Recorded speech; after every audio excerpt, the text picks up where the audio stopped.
दिल सुनाए भाई जाके दारू पय बही अटकल बा। हमर दिल सुनाए भाई जाके दारू पय बही अटकल बा। जहिया से उ देलक धोखा, जहिया से उ देलक धोखा, हम जिंदगी शराबे बनल बा। हमर दिल सुनाए भाई जाके दारू पय बही अटकल बा। हमर दिल सुनाए भाई जाके दारू पय बही अटकल बा। जहिया से उ देलक धोखा, जहिया से उ देलक धोखा, हम जिंदगी शराबे बनल बा। हमर दिल सुनाए भाई जाके दारू पय बही अटकल बा।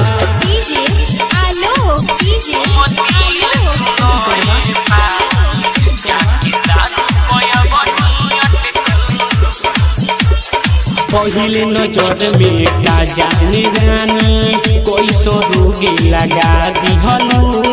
धोखा तू दे के हमर के रानी जिंदगी हमर बिगाड़ दिहलू।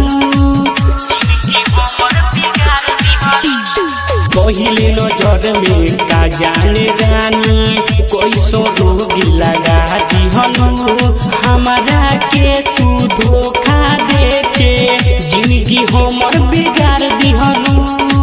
जान मारे बोलिया तुहार, जान मारे बोलिया तुहार, ये सोची के हम रोवेनी। हम दिल सुनाए भाई जाके दारू पय बही अटकल बा।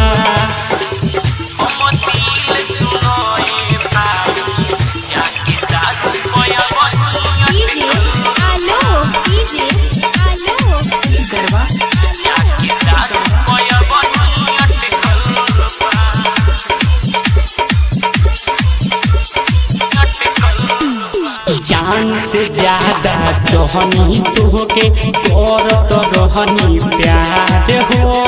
राइटर जाजू हमके समझइले मननी नहीं कर बात हो। करत रहनी प्यार तोहसे सब आलू के धोखा दे दिहलू। शीशा के